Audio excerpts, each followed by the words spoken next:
CBSE school में अब जो है खुद ना बेच पाएंगे और ना दुकान को बताएंगे। पोशाक पुस्तक खरीद की शर्त रखी तो मनाता खत्म।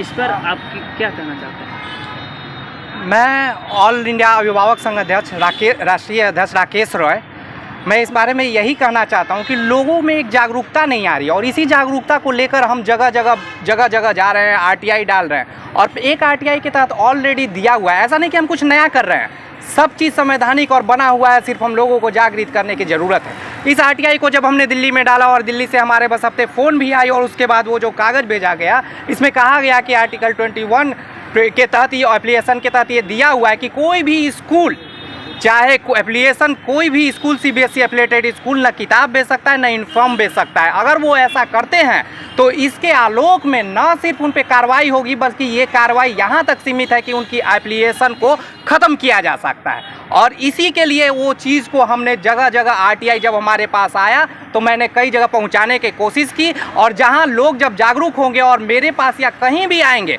और ऐसा अगर नहीं होता है, पुनः मैं दिल्ली से प्रश्न करूंगा और उस प्रश्न के जवाब में फिर से आलोक में डाला जाएगा और हर अभिभावक, हाँ देर जरूर लगेगी लेकिन कामयाबी की सगर नहीं, क्योंकि ये हम कुछ नया नहीं कर रहे हैं। सरकार द्वारा बनाए हुए मापदंडों पे ही हम उतरे हुए हैं। बोर्ड ने सभी स्कूलों को चेताया अभिभावकों पर जो है दबाव नहीं डाला जा सकता। ये बिल्कुल सर पहले भी चेताया जा रहा था, लेकिन पहले क्या लोग था कि लोग जागरूक नहीं समझ नहीं पा रहे थे। इसीलिए जब हमने आरटीआई डाला तो हिंदुस्तान के पहले पेज में उन्होंने प्रमोट किया कि ऐसे ऐसे चीज़ दिया हुआ है। हमें फैलाने की और लोगों को जागृत होने की ज़रूरत है, नहीं तो ये माफियागिरी बढ़ते जाएगी। माफिया बढ़ाने का कारण भी हम अभिभावक ही हैं, क्योंकि हम सचेत और जान नहीं पाते हैं कि हमारा राइट क्या है। जब हम समझेंगे नहीं तो स्कूल वाले तो मनमानी करेंगे ही ना। उन्होंने प्राइवेट खोला क्यों है? एक व्यवसाय के रूप में खोला हुआ है, भले वो जीएसटी ना हो, सब चीज़ लिए हुए हैं, लेकिन वो एक व्यवसायीकरण है। ज़्यादातर व्यवसायीकरण का बढ़ावा देने में एक आम अभिभावक को ही हाथ होता है। जब वो समझते नहीं और जैसे जैसे वो बोलते हैं अपने व्यवसाय को बढ़ाते जाते हैं और हम उस पर कुछ कार्रवाई करने के लिए तत्पर ही नहीं होते। एक डर कायम है, इस डर को निकाल के जब हम रोड पे उड़ेंगे, इस सुनसान सड़कों पे जब हम गुलजार कर देंगे लोगों के आवाज़ से, तो निश्चित ही बदलाव तो संभव है और निश्चित ही संभव है। जिस हिसाब से आप बात कर रहे हैं सीबीएसई स्कूल में, तो बड़े बड़े ऐसे लोग होते हैं जो जिनके पास पैसा होता है वही पढ़ाते हैं, ठीक है, लेकिन जिनके पास पैसा नहीं होता वो मजबूरन स्कूल में मतलब अपने बच्चों को खुशी के लिए जो है उज्जवल भविष्य के लिए स्कूल में डालते हैं।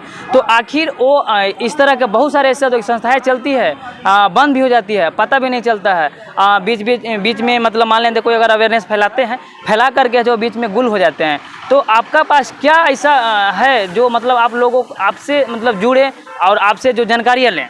देखिए सर, हमारे जुड़ने का मतलब ऐसा नहीं कि हम कोई नेता तो है नहीं कि अपने बातों को उस आलोक में रखेंगे कि हमें राजनीति और ये करना है। हम एक आम और समाज सेवी और सोशल एक्टिविस्ट हैं और जो एक बदलाव की किरण के लिए ले गए। कई आरटीआई हमने डाला। इस आरटीआई के आलोक में न सिर्फ हम अपने पैसे से अपने पूरे बिहार को भ्रमण कर रहे हैं, वहाँ जा के अपने बातों को रख रहे हैं। हाँ देर लगेगी, क्योंकि उन्हें हमें जगाना भी, उन्हें बताना है कि इस आर्टिकल में दिए हुए बाईलॉज में ये ऑलरेडी आपको दिया हुआ है। आज जो लोग पढ़ाते हैं बड़े बड़े एलकेजी और बच्चे में स्कूल, वो बच्चा नहीं पढ़ता है, वो उन अभिभावक का स्टेटस पढ़ता है जिसमें एमपी और एमएलए और जितने बैठे हैं उन नेताओं के बच्चे पढ़ते, वो दिखाने के लिए कि हमारा बेटा फलाने स्कूल में पढ़ रहा है, इतने पैसे पढ़ रहा है। क्योंकि वो बच्चा को तो पता ही नहीं कि हम छोटे से इसमें क्या पढ़ेंगे, लेकिन चूंकि हमारा स्टेटस जुड़ा हुआ है और हम उसको बढ़ाते चले जा रहे हैं, बढ़ाते चले जा रहे हैं। इसी आलोक में जब हम एक आम गांव के शहर के लोगों को जगाएंगे, बताएंगे कि आप पढ़ाइए, कहीं भी पढ़ाइए, लेकिन लोगों में एक चेतना दीजिए। जब एक चेतना का ये स्वरूप जब फैलेगा तो निश्चित ही लोग, ये देर लगेगा क्योंकि अच्छाई में बढ़ने में देर लगती है, बुराई बहुत जल्दी हो जाती है। इस अच्छाई को बढ़ाने के लिए हमें कई साल लगेंगे,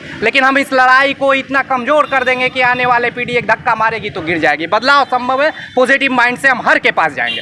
अभी अभिभावकों को क्या कहना चाहिए? अभिभावकों से बस पढ़ाते हैं बच्चों को, अभिभावकों से बस इतना ही अपील है कि आप हमसे जुड़े, ऑल इंडिया अभिभावक संघ से जुड़े।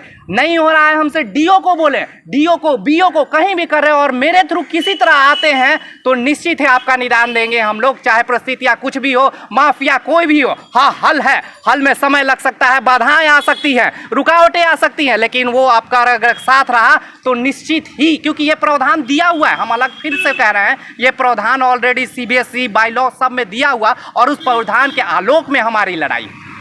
आप तक पहुंचने के लिए या आपसे किसी मान लेते हैं अगर कहीं पे रिपोर्ट करते हैं, किसी को कंप्लेन करते हैं अभिभावक लोग, अगर नहीं सुनता है तो आप एक अध्यक्ष होने के नाते जो है, अभिभावकों का अध्यक्ष होने के नाते जो है आप क्या सहयोग करेंगे, कैसे सहयोग करेंगे? सर देखो, पहला ये है कि आप सर्च मारो गूगल या किस में, ऑल इंडिया अभिभावक। अगर नहीं हो पाता है, आप एक नंबर पे जो हमेरा रात दिन कभी भी फ़ोन करो, जब तक हमने सिर्फ इस अभियान को ही छेड़ा है। हमारा नंबर है 8406848484। इस नंबर पे आप कभी भी कॉल करो, मैसेज कर दो।